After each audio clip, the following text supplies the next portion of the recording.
안녕하세요. 스타트 바둑입니다. 저번 주에 조치훈 구단에 어렸을 때 일본에 건너가서 첫 시험기, 그러니까 이제 뭐랄까요, 지도 바둑에 대해서 설명에다가 말했죠. 바로 이 장면까지 했는데요. 이 조치훈 구단은 어렸을 때 재밌는 일화가 하나가 있어요. 이 누나가 이제 등에 업고 이제 이렇게 애를 업고 보잖아요. 특히 업고 이제 왔다 갔다 하는데 스님이 이제 집 앞에 와서 이렇게 보고서는 이 애는 이제 이름을 바꾸면 7살에 바다 건너서 세계에 이제 빛을 이름을 날릴 것이고 이름을 바꾸지 않으면 그냥 평범한 애로 살 것이다.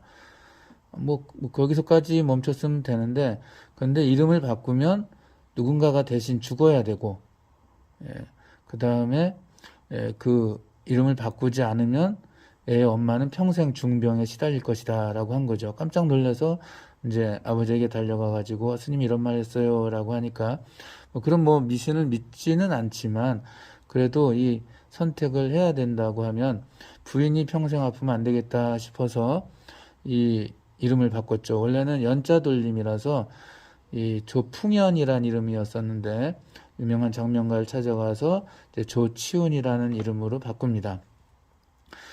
그리고 나서 얼마 되지 않아서 이 조치훈의 이제 막내 더 어린 동생이 이제 갓 태어났었는데 이 엄마가 잠깐 누워놓고 다른 볼일 보러 갔다 온 사이에 이 아기가 이제 죽었다고 하죠. 이제 뭐 전설의 고향이나 나올 법한 이야기이기도 한데요.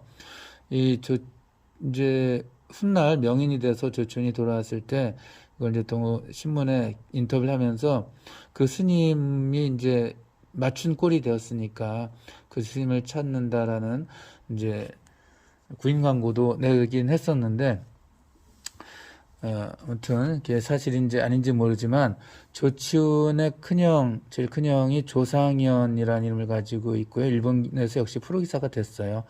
그 이분이 이제 했던 얘기 중에 그런 이제 게 있죠. 아마 거의 사실인 것 같기는 합니다. 조상현 구단 일본에서 프로기사가 이제 20달 돼서 되고 보니까 12살 어린애 이제 어린 일본의 영재들이 너무 눈에 보이니까 아 내가 일본에서 바둑을 성공한다고 보다 그건 좀 어렵겠다.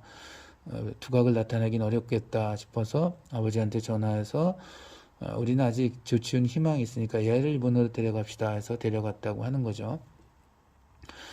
아무튼 자 이렇게까지 두었죠. 저번에 이제 나가게끔 해서 19번으로 이제 100을 나가게끔 해서 자연스럽게 나갔다 이거죠. 자 이제 아까 전에 말씀드렸듯이 왼쪽 아래에서 보면 좀 약한 거 아니야 그랬는데 오른쪽 보고 알고 있었네. 역시 이제 보통은 되는구나 그랬는데 자 여기서부터 한번 보죠. 리나이펑 구단이 보통 기사가 아니라고 말씀드렸는데 역시 흔들기 들어갑니다. 3-3에 뛰어 들어갔고요. 가로막았어요. 그러니까 이것도 이렇게 들여다본 겁니다. 자, 요거 A와 B 중에 어느 쪽을 연결해야 되나요? 그럼 여러분들 한번 생각해 보실까요? 끊어지겠죠. A에 연결을 하면은 B로 끊어지고 B에 연결하면 A에 끊어집니다.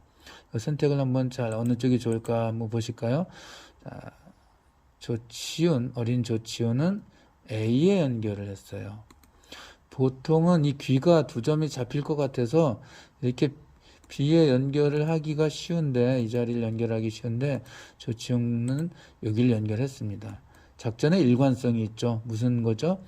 지금 요 중앙 쪽으로 몰아가면서 요들을 약하게 만드는 거죠. 나가니까 또 겁먹은 이제 초보자분들은 보통 이렇게 두거든요. 이렇게 두어서 이걸 공격해야 되겠다는데 지금 우하기 두 점이 깔끔하게 잡혔죠. 그래서 이렇게 두면 우하기의 실리가 너무 커서 손해가 큽니다. 자, 막았어요. 자, 여기서 이렇게 끊는 것은 안 될 것 같습니다. 뭐 이렇게 두기만 해도 이 한 점이 어렵고 이 한 점도 위험하죠. 자, 이렇게 끊었는데요. 근데 여기서도 또 약한 분들은 이렇게 연결을 하거든요. 근데 조치훈 이제 실력을 보여줍니다. 여기를 젖힙니다. 그러니까 여기를 단수를 안 칠 재간이 없습니다. 이렇게 단수 쳤다가는 나갔을 때 두 점과 이 한 점 위험하죠. 그러니까 이렇게 끊지 못하고 이렇게 단수를 쳤어요. 그리고 연결하니까 여기를 막아야겠죠. 아무래도 위험하니까. 근데 막기 전에 그냥 막으면은 또 이제 이렇게 연결했을 때 이거 위험해라고 놓으면 어떤 일이 생길까요? 이렇게 단치고 끊어가면 이 백이 이 흙을 잡으려면 여기를 단치고 이렇게 막아야 되거든요. 그러면은 이쪽이 다 약해지죠. 그러니까 여기서 리나이폰 구단도 멋지게 해야 되는데 이렇게 뻗는 게 안 되죠. 그래서 여기를 친 이유가 바로 여기를 끊으려고 한 겁니다. 그냥 끊었다가는 이렇게 단쳐도 두 점이 잡히니까 이거 수를 늘려놓고 이걸 끊어야 되는 겁니다. 그래서 단수를 어쩔 수 없이 치고요. 연결할 때 끊습니다. 이제 백선욱 선수가 여기 둘 시간 없으니까 이렇게 잡히니까 자, 그래서 흙은 잡아야 되는데 이때 이렇게 조이는 거죠. 따고 단치고 연결해서 이렇게 막아서 이 5점, 6점을 잡았습니다. 하지만 이 정도는 어린 조치훈도 읽고 있었던 거죠. 자, 여길 막는 게 선수가 됩니다. 그러니까 이거 잡아야 되려면 이제 이렇게 놔야 되겠다라는데 훗날 이제 이렇게 단치면 여기 둘 시간도 없죠. 이렇게 잡히니까 이렇게 잡아야 되는 거고요. 나중에 여기를 두면 또 어떨까요?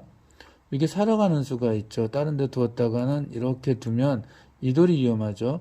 그럼 이제 이렇게 두어야 되는데 이렇게 두거나 혹은 이렇게 두어서 이쪽이 집이 아닌 겁니다. 이 6점을 버렸어도 이쪽을 벽을 쌓고 3점을 약화시키고 또 이쪽도 훗날 집을 안 되게 만드는 노림이 있기 때문에 이 결과는 절대 흙이 손해본 게 아닙니다. 이제 이 형태를 보니까 이제서야 이제 구경하고 있던 일본 많은 바둑 관계자들이 쟤 진짜 천재다라고 인정을 하는 거죠. 이렇게 해놓고 여기를 이렇게 들여다보니까 어떻습니까, 여러분? 이렇게 제압해서 여기가 아직 집이 아니랬죠? 근데 이거는 이제 거의 제압을 했고 여기도 어마어마한 힘이 생기기 시작합니다. 돌이 이렇게 했으니까. 이런 거 연결하면 안 되죠. 연결하면 이제 이렇게 씌웠을 때 갈 수가 없어요. 나갈 수가 없습니다. 다 잡히게 되죠. 자, 그러니까 역시 리나이폰 구단도 연결을 하지 않고 이렇게 뛰어 들어가서 최대한 이제 노리는 거죠. 요거 끊으면은 이렇게 건너가는 수가 있습니다. 이렇게 넣을 때 잡으면 이 중앙 쪽에서 단수 치는 게 급손이 이제 모양이니까 잘 아시면 되겠습니다. 이러면 다시 다 사러 가겠죠? 이런 걸 노리면서 자, 어떡할래? 너 이렇게 잡아. 뭐 이런 식으로 잡으라는 거죠. 이렇게나 뭐 이런 식으로. 그럼 이제 이걸 이용해서 이쪽을 두거나 이쪽을 붙여가거나 이쪽에 이제 붙어와서 이쪽에서 이제 전단을 걸어서 이 약간 커다란 모양을 좀 줄여보겠다. 이런 의도겠죠. 근데 여기서 이제 제가 처음에 저번 시간에 강조해 드린 거 있잖아요. 젖바둑에선 중앙을 중요시 여긴다라는 것을 충실히 지켜냅니다. 이렇게죠. 뭐 사러 갈 때면 사러 가세요 하는 거예요. 만약 이제 이렇게 굳이 사시겠다면 먼저 이렇게 막아서 살겠다면 살려는 주는데 이쪽에 다시 커다란 벽이 쌓이죠. 그러니까 안 돼, 이쪽에 반항을 해야 되겠어 라고 붙입니다. 그랬더니 또 과감하게 보통 붙임 저차를 바깥쪽 상대방 없는 쪽에 저차라는데 자연스럽게 나가면서 요돌 쪽으로 가면서 이쪽을 부수겠다는 뜻이겠죠. 근데 여기서 이렇게 젖혀갑니다. 강하게 두죠. 끊을 수밖에 없고요. 또 막아가니까 젖히고 막고 이제 요돌이 위험하죠. 단치고 나가고 연결합니다. 자, 여기를 이렇게 끊고 싶지만 끊으면 안 됩니다. 이 초보자분들 이거 잘 알아두셔야 돼요. 덥석 잡을 게 있다고. 이건 이제 이렇게 나가면 요거 축으로 잡을 수 있잖아요. 잡으면 여기 끊어놓았던 도라가 젖혀 있기 잘 보세요. 자, 이런 형태가 이제 많이 나옵니다. 실전에서. 두었을 때 여기서는 아까 이제 처음에 저번 시간에 이렇게 여기 상변에 놓고서는 두 점 머리 젖혀라 하는데 여기서는 이쪽이 머리가 될 수 있겠죠. 젖히고 맞고 있는 것이 급수입니다. 거꾸로 흙이 둔다라면 흙이 역시 이렇게 젖히는 것이 급수니까 여기는 먼저 젖혀 있는 쪽이 매우 이제 좋습니다. 그러니까 꼭 알아두시기 바라고요. 자, 젖히고 맞고 단치고 나간 다음에 여기 연결했죠. 여기 끊었다가는 여기 끊어진 약점이 있습니다. 단치면 나가고 이렇게 뻗었을 때 이 한 점이 살 수가 없죠. 이렇게 했다가는 단수 막아버리면 이제 아주 큰일 나죠. 이때 물론 이때라도 이렇게 두면 되는데 이 한 점을 잡고 살아버립니다. 자, 그래서 여기서 이 한 점을 잡을 게 있다고 잡는 것이 아니라 중요한 거 항상 내도를 튼튼히 하고 둡니다. 그래서 이렇게 호구로 지켰어요. 그러니까 백 선수가 이제 나가는 것은 끊어지니까 여기를 끼웠고요. 예, 이제 또 이렇게 던치면은 연결했을 때 끊어지는 곳이 두 군데라는 거 보이시죠? 그런데 여기서 조치우는 어리온 조치우는 예, 이거 원래 살려주려고 했던 거예요. 라면서 이렇게 던치고 연결하고 여기를 뚫어버립니다. 자, 보시면 백은 곳곳에서 전과를 올리고는 있습니다. 우악에서 6점을 잡았고요. 우변에서도 집을 깨고 살았어요. 그런데 어떻죠? 우상기는 자연스럽게 집이 됐고요. 또 거대한 세력이 쌓여 있고요. 또 좌악이도 집이 크죠. 예, 절대적으로 우세한 상황입니다. 근데 이제 여기서도 또 우악이도 가만히 내버려두고 이런 식으로 갈라치고 싶은데 이제 여기를 단수 하나 치고 갈라치고 싶은데 이렇게 붙여왔을 때 살긴 사는데 실전에서는 리나이펑답게 인내의 한수 이중월이라죠. 별명이 끈기 있게 상대방을 느긋느긋 쫓아가면서 압박을 하는 게 리나이펑의 장기인데요. 이렇게 이제 살아뒀거든요. 이러면 나중에 단추고 연결했다고 보면 하나, 둘, 셋, 넷, 다섯, 여섯, 일곱, 여덟, 아홉, 열, 12집 정도가 생기는데요. 이걸 빼고 이렇게 큰 데를 가면 여기를 받으면 이렇게 젖히고 끊습니다. 여기로 왔다가는 어떻게 될까요? 이렇게 단치는 게 있고 혹은 이렇게 단치고 이제 딸 때 이렇게 나가는 수도 있겠죠. 어쨌든 이제 이렇게 칠 것 같습니다만 자, 살려면 백은 이렇게 끊었을 때 여기를 둬야 돼요. 그럼 이렇게 두고 여기를 단수 치고 여기 안 되죠. 이렇게 단수 칠 때 여기 단수 치고 따면 이렇게 살 수 있는데 요거는 여기 한 3집 정도 흙이 나고 백은 겨우 2집 나는 거니까 생으로 12집 넘게 손해봅니다. 이것도 잡힐 것도 남아있고요. 여기에 그 가치가 있느냐라면 그건 아니거든요. 그래서 리나이펑 구단이 이렇게 10여 집 내고 살았는데 흙이 이렇게 큰 곳을 또 찾아갑니다. 그러니까 살려주고 세력 쌓고 살려주고 세력 쌓고 하면서 압도해 나가고 있는 장면입니다. 대단하죠. 예, 7살짜리가 이렇게 두니까 이제는 진짜 천재구나 감탄의 눈으로 바라보기 시작하죠.